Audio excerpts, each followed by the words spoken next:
पायल एक खुले मिजाज की जिंदा दिल लड़की होती है जिसे उसके पापा ने फुल्ली सेल्फ इंडिपेंडेंट बनने के लिए सब कुछ सिखाया हुआ होता है।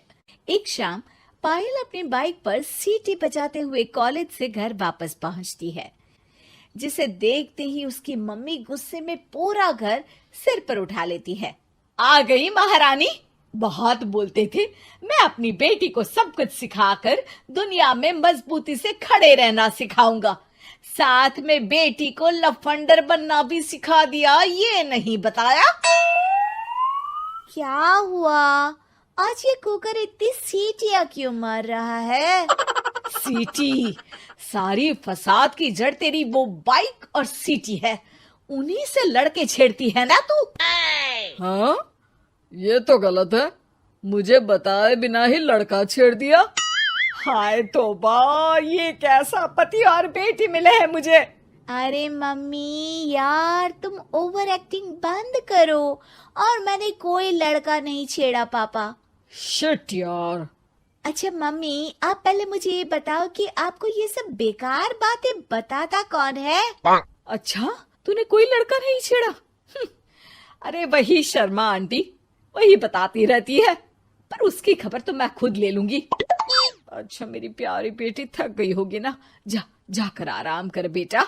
अचानक मम्मी को गर्म से नरम होते देख के पायल और उसके पापा कंफ्यूजन में एक दूसरे को देखने लगते हैं।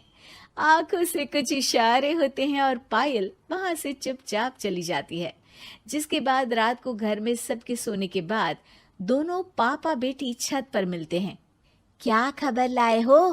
अरे तुम्हारी मम्मी तो हमसे भी तेज निकली, कोई खबर नहीं मिली।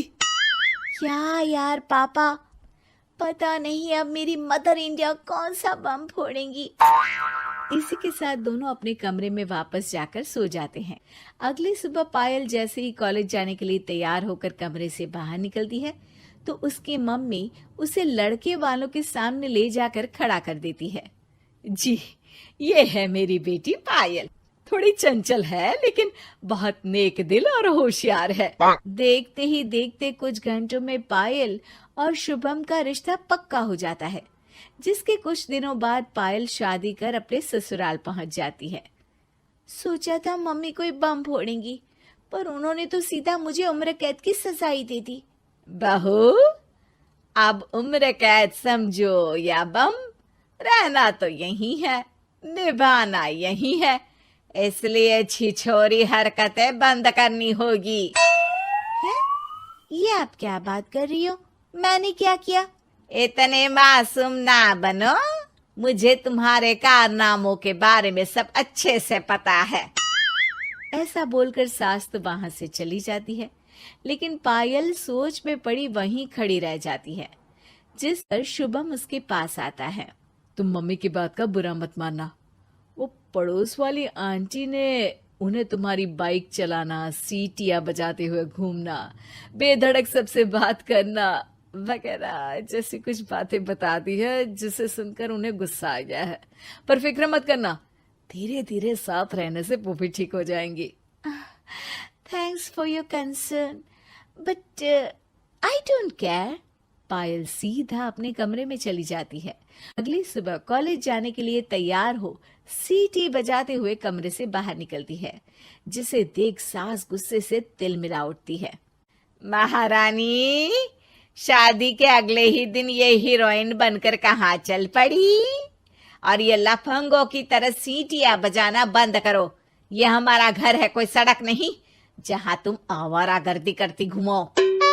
मम्मी जी, सीटी बजाने और कंफर्टेबल कपड़े पहनने से लोग कब से आवारा बनने लगे? इसी के साथ सास बहू का युद्ध शुरू होने ही वाला होता है कि शुभम वहां पहुंच जाता है।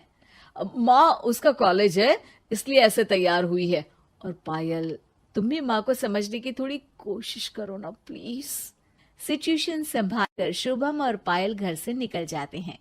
इसी तरह दिन बीतने लगते हैं, जिससे सास बहू की लड़ाइयों के बीच शुभम पिसता रहता है, लेकिन साथ ही वो दोनों एक दूसरे की आदतों को अपना भी लेती हैं। पर पायल का सीटी बजाना सास को आज भी नागवारा ही होता है।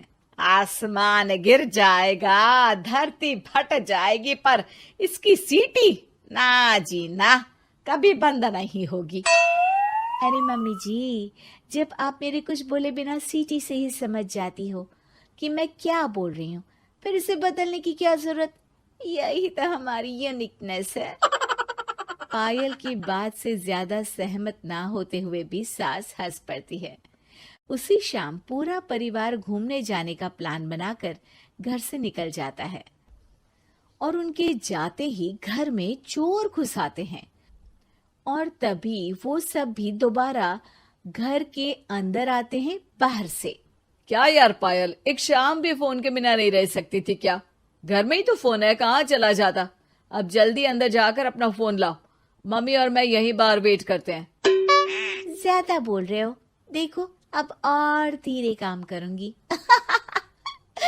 ऐसा बोलकर पायल घर के अंदर जाती है और बहुत देर तक बाहर निकल कर नहीं आती।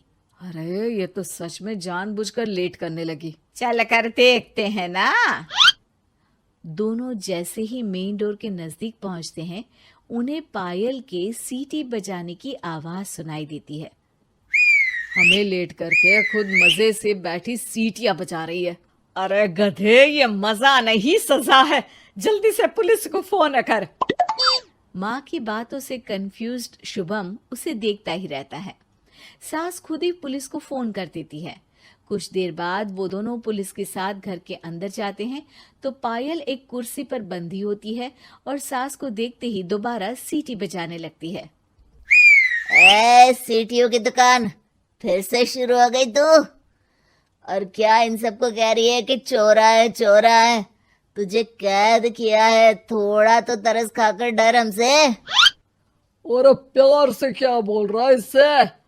अरे इसके सर पर बंदूक लगा, ठोक दे इसको। अरे चल झूठे, तेरे पास तो हथियार है ही नहीं। सास की बात सुन वहां मौजूद सारे इंसान हैरान रह जाते हैं और पुलिस